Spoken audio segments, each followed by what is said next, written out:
Hi friends, Rukmani Kumar family. இங்கே பாருங்கள், இவங்களுக்கு வந்து தலையெல்லாம் கொஞ்சம் பெயின் வந்துருச்சு. அதனால் ரொம்ப ஜாஸ்தி இருந்ததுனால நான் மொட்டை அடிச்சிட்டேன்.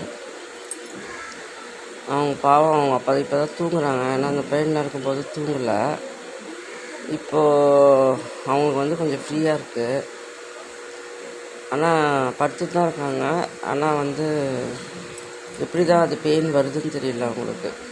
கொஞ்ச நாள் கொஞ்சம் கஷ்டப்பட்டாங்க. அந்த முடி வெட்டுறவங்களும் வரமாட்டேன்னு சொல்லிட்டாங்க வீட்டுக்கு.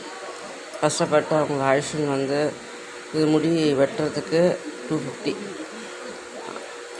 ஆனால் வீட்லேயே வந்து நம்ம பண்ணலாம். ஆனால் நம்மளால் பண்ண முடியாது. எங்கேயாவது தலையில் பிளேட் பட்டு ஒரு ப்ராப்ளம் வந்துச்சுன்னா கஷ்டம். அதனால் நாங்கள் வெளியே கூட்டிகிட்டு வந்து அது ரொம்ப நாள் கழிச்சு தான் அவரும் வந்தார்.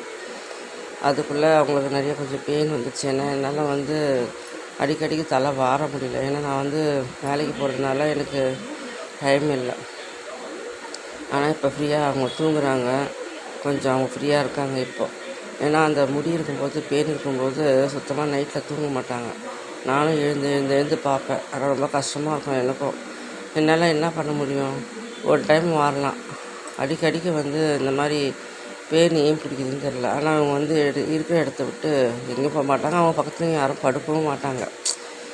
ஏன்னா அவங்க வந்து கொஞ்சம் ஃப்ரீயாக படுக்கணும், கம்ஃபர்டபுளாக படுக்கணும்னு சொல்லிட்டு யாரும் படுக்க மாட்டாங்க.